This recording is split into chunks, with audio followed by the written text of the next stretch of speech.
차량에서 굉음이 울리고 할머니는 손자의 이름을 애타게 부릅니다. 이게 안 돼! 도연아! 도연아! 도연아! 도연아!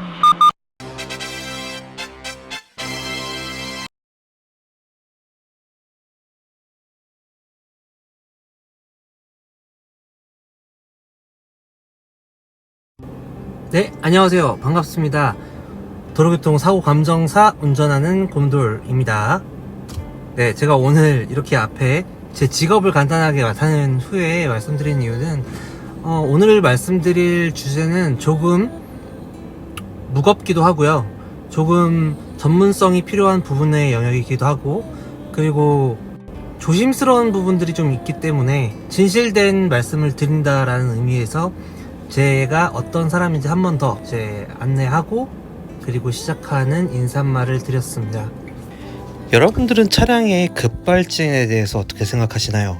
사실 교통사고를 감정하고 분석하는 입장에서 급발진 사고는 사실 거의 대부분이 페달 오조작에 의한 사고이다. 그런데 과연 정말 급발진이 발생될 가능성은 제로인가? 사실 모든 세상 일에 제로라는 건 없습니다. 제로로 가까워질 뿐인 거죠.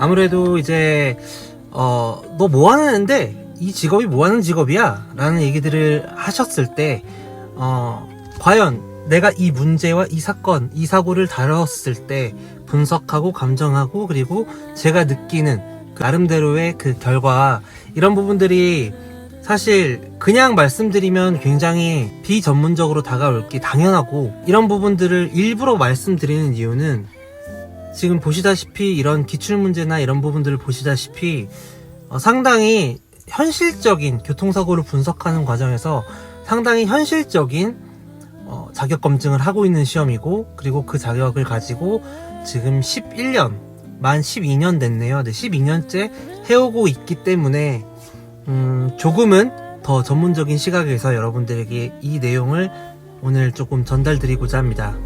법원은 오늘 제조사의 손을 들어줬습니다. 급발진이 아닌 페달 오조작으로 본 겁니다.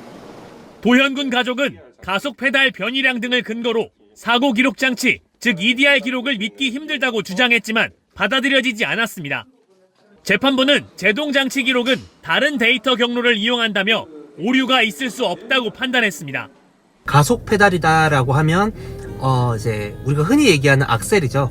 그 엔진에 있는 스로틀 바디에 스로틀이 열렸다 닫혔다 하면서 공기를 이렇게, 연소실로 공기가 이렇게 막 유입되게 만들어 주는 거예요. 열리면 열리는 만큼 공기가 많이 들어오겠죠.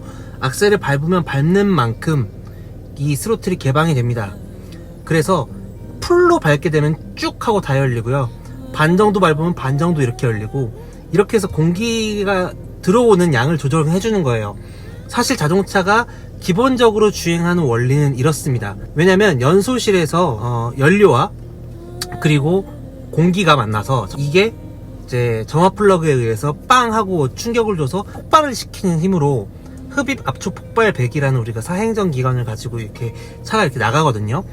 그런 부분에서, 그런 측면에서 제가 지금 먼저 말씀을 드리는 이유는 이 배경 지식은 이따가 이후에 꼭 아셔야 되기 때문에 제가 말씀을 드리는 거예요. 제가 정말 많은 EDR 데이터를 많이 봐왔거든요. 그리고 EDR 데이터에 대한 분석 감정도 많이 해봤고, 그런데 제가 솔직하게 말씀드리면 이런 형태의 EDR 데이터를 처음 봤어요. 이제 EDR이라는 거는 우리가 이렇게 아셔야 돼요. 이벤트 데이터 레코드라고 해서 사고가 팡 하고 나면 이게 이슈가 아닙니다. 여러분, EDR 데이터는 어디에 저장되냐면 에어백 모듈에 저장이 돼요. 사고가 나서 에어백이 전기가 팡 되는 순간, 이 시점에서 사고 이전 5초 동안 그리고 사고 직후 0.2초 동안의 기록을 그냥 자동으로 저장을 빵 시켜놓고 날아가지 않는 데이터로 만들어놔요. 그러니까 휘발성 데이터가 안 되게끔 묶어버리는 거예요. 대부분의 사고는 사고 전 5초 전만 봐도 어느 정도 어떤 형태로 사고가 일어났구나라는 걸 알 수가 있습니다. 그런데 제가 솔직히 이런 유형의 EDR 데이터 결과는 처음 봤어요. 물론 이제 저의 식견이 조금 부족한 걸 수도 있고, 저의 경험이 조금 부족한 걸 수도 있습니다. 첫 번째로 제가 조금 아이러니하다고 느끼는 거는 이거예요. 가속 페달의 변이량이 계속해서 100이죠. 그러니까 소위 얘기하면 우리가 풀악셀을 계속 밟고 있었다는 얘기예요. 이걸 계속 밟고 있었다. 이렇게 EDR 데이터는 지금 나타내고 있는 겁니다. 근데 이게 맞다 틀렸다를 지금 얘기하려는 건 아니에요. 풀악셀을 밟고 있는 상태라고 가정을 할 거예요. 자, 여기 보시게 되면 속도가 5초 동안의 속도 변화 값이 여기 나와 있죠. 자, 시속 110km에서 시속 116km까지 약 6km, 약 시속 6km의 속도가 증가를 했습니다.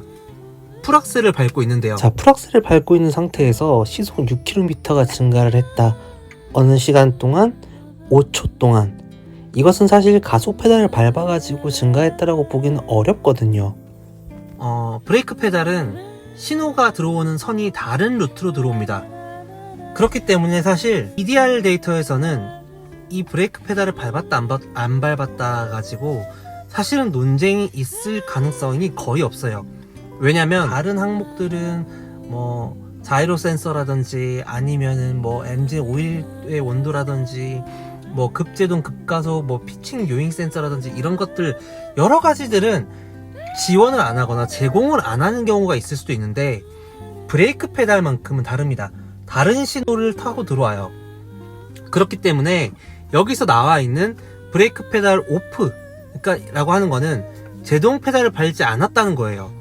그리고 실제로 CCTV 영상을 보게 되면 이 차량의 후미등에서 제동등은 들어오지 않는 것으로 보입니다. 풀악셀을 밟고 있었다라고 한다면 이 차의 RPM은 계속해서 증가를 하고 있거나 아니면 5900에서 이 이상 뭐 6000, 6500 이 이상 올라가지 못하기 때문에 그 6000, 6500에서 그 구간에서 계속 왔다 갔다 하거나 이런 양상을 보여야 되거든요. 보통 일반적인 EDR 데이터에서 풀악셀, 그러니까 99% 이상의 풀악셀을 밟는 데이터들은 그런 숫자를 나타내요. RPM 게이지가 예를 들면 이 차의 엔진 회전수의 최대는 6500으로 걸어놨다. 제조사에서.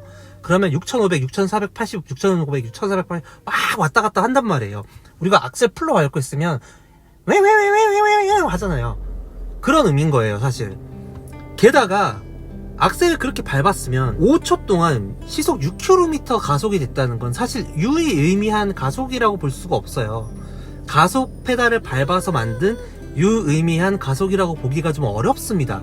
자, 그러면 어떤 가능성을 제기할 수 있느냐. 소장을 보지를 못했기 때문에 제가 확실하게 말씀 못 드리겠지만 법원에서 내린 판결 주문을 들어보면 ECU라든지 이런 부분에 대한 결함을 아마 주장을 한 것 같아요.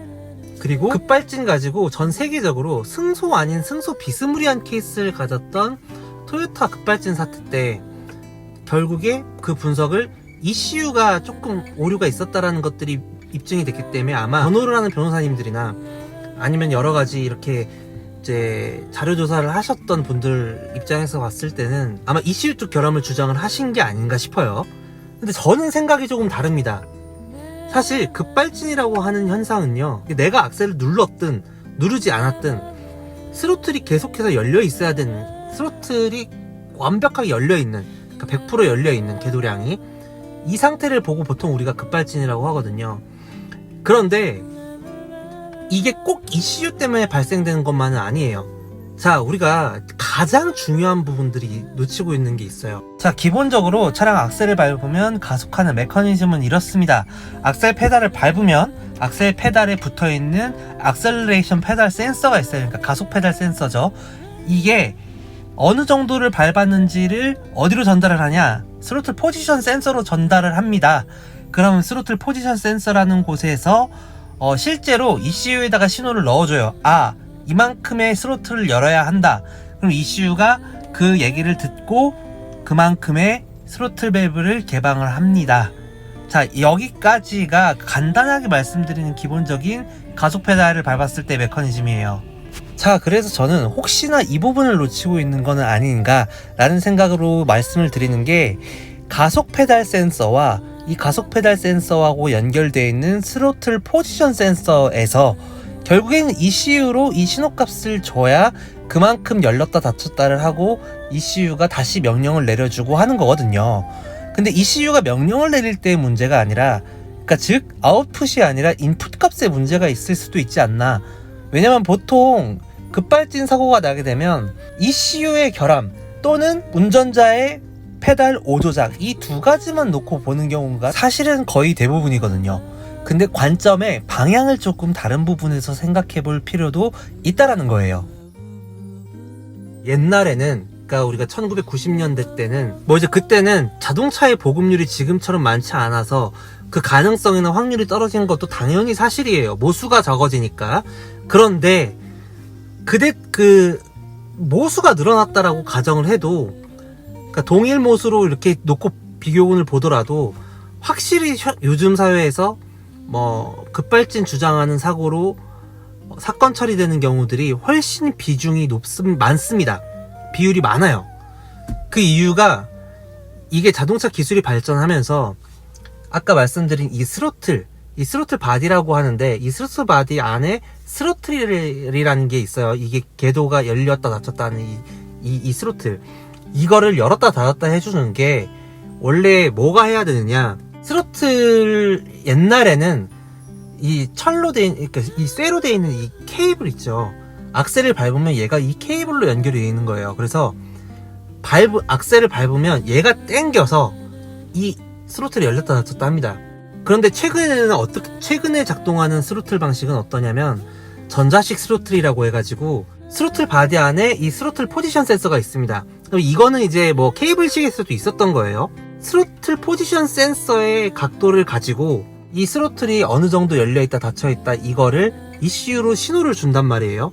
이 스로틀 포지션 센서가 예를 들어서 말 그대로 센서거든요. 얘가 전자기적으로 문제가 생기면 ECU에 잘못된 정보를 보내는 경우가 있어요. 이럴 때 시동이 꺼져버리거나 아니면 풀악셀 상태를 만들어버리거나 스로틀 포지션 센서에서 나온 측정값이 ECU에다가 전달을 할 때 지금 풀악셀이 필요해 라는 수치를 줄 때도 있고요. 때로는 지금은 엔진 회전수를 줄여야 돼 라고 해서 ECU가 시동을 꺼버리게 만드는 경우도 있습니다. 지금이야 기술들이 워낙에 많이 발전이 됐기 때문에 스로틀 포지션 센서에 대한 이슈들이 라이징 되지 않는 경우들이 많은데, 사실 이건 스로틀 포지션 센서에 문제가 있다가 아니라 그 부분도 한번 들여봐 봐야 되지 않는가 라는 게 저의 개인적인 주장이에요. 이 EDR 데이터를 봤을 때 악셀 궤도량을 빼고 놓고 보면 가장 자연스럽게 도출할 수 있는 결과는 그냥 악셀 오프예요. 악셀을 뗀 겁니다. 발에서. 그럼 속도가 왜 시속 110에서 시속 116으로 속도가 왜 올랐느냐? 여기가 구배를 봐야 되는데 내리막 경사인 경우가 있어요. 악셀을 떼도 속도가 올라갑니다. 이런 구간들이 꽤 많아요. 이거는 제가 확실한 수는 없어요. 물론 이제 현장 나가서 감정하고 그리고 그 가지고 나온 수치를 가지고 분석하고 이렇게 해봐야 알겠지만 실제로 심심치 않게 있는 경우에요. 악셀 떼면 속도가 무조건 줄어들 거라고 생각하지만 소폭 상승하는 경우들이 있다. 어디서? 내리막길 있는 곳에서, 내리막길을 주행하던 곳에서. 이럴 때는 모든 게 맞아떨어지거든요. RPM 브레이크 밟은 것처럼 떨어지지 않죠. RPM 그냥 자연스럽게 떨어지는 이런 양상을 보이고 있죠. 저는 사실 제가 수많은 사고를 접하고 그리고 급발진에 대한 감정, 그리고 급발진 분석에 대한 의뢰도 많이 받았었어요. 단 한 번도 이거는 급발진이 조금 의심이 되는데? 라고 생각이 들었던 경험이 한 번도 없습니다. 단 한 번도 없었어요, 정말. 그런데 이번 사고는 조금 디테일한 면을 조금 봐야 되지 않나. 디테일이라고 하면은 운점을 잘못 잡고 있을 수도 있다. ECU가 아니라 그 외적인, 그러니까 ECU로 보내지는 신호들, 여러 가지 신호들 중에 어떠한 스로틀 포지션 센서에서 나오는 그런 값들을 받아서 피드백을 주는 거거든요, ECU가. 스로틀 포지션 센서, 맵 센서, 그리고 크랭크각 센서, 스로틀 포지션 센서, 그리고 캠샤프트 포지션 센서, 뭐 맵 센서, T맵 센서, 산소 센서, 여러 가지 차에 있는 전자적인 센서를 가지고 여러 정보를 받아서 이거에 맞게끔 ECU는 각 기관에 오더를 준단 말이에요. ECU가 내린 오더 자체가 잘못됐다가 아니라 ECU로 들어오는 신호값이 잘못됐을 수도 있지 않나. 저는 이 관점에서도 한번 볼 필요는 있다라고 생각을 합니다. 물론 이렇게 영상을 올리면 고령 운전자의 악셀 페달, 브레이크 페달의 혼동 가지고 또 따지고 보냐, 무조건 뭐 EDR은 거짓말하지 않는다. EDR은 거짓말 안 해요. 제가 지금 말씀드린 모든 내용들이 EDR이 거짓말했다가 아니잖아요. EDR이 너무 정확하게 데이터를 나타냈기 때문에 의심스러운 부분이 이 부분이다 라고 말씀을 드리는 겁니다. 어쨌든 이 사고가 누구의 잘못이든 누구의 과실이든 결과가 어떻게 나오든 도윤군에게 상당히 애도의 마음을 표하는 바이고요. 그리고 어려운 판결을 내려주고 계시는 법원 재판부도 존중하는 바이며, 힘든 이런 판결들 내려주실 때마다 항상 판사님들도 사람이잖아요. 굉장히 쉽지 않을 거예요, 심적으로. 그러니까 그렇기 때문에 모든 판결은 존중받아야 된다라고 생각을 합니다. 원래 예정돼 있던 제가 촬영해놨던 영상들이 있는데 이걸 먼저 다룬 이유는 민사소송에서 판결이 나오게 되면 항소할 수 있는 기간이 2주일이 있어요.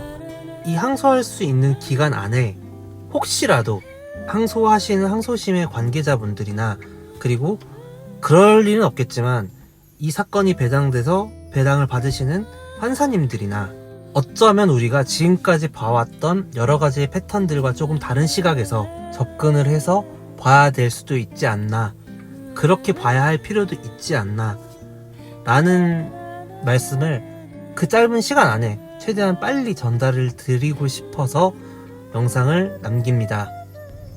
그래서 결국 오늘 제가 시사하고 싶은 바는 이렇습니다. 간추려보면 첫 번째로는요, 브레이크 페달은 밟지 않았습니다. 이건 EDR 데이터를 정말 신뢰해야 되는 거고요. EDR 데이터는 앞서 말씀드렸다시피 신호가 다른 선을 통해서 들어오기 때문에 절대 거짓말을 할 리가 없습니다. 그리고 뭐 CCTV라든지 기타 영상에서도 사실 제동등은 확인이 되지 않죠. 두 번째로는 악셀을 밟고 있었다라고 하기에는 속도 변화값과 RPM 변화값이 좀 다소 의아한 부분들이 있어요. 그렇기 때문에 ECU에서 나온 값 자체가 잘못됐다, 이것보다 ECU로 들어오는 신호 자체가 잘못됐다, 혹시 이 부분은 아닌지를 염두를 해볼 필요가 있다라고 생각을 하는 겁니다. 긴 영상 봐주셔서 감사드리고요. 오늘은 다소 무거운 주제였기 때문에 무겁게 인사를 좀 드리도록 하겠습니다. 감사합니다. 다음 시간에 만나겠습니다.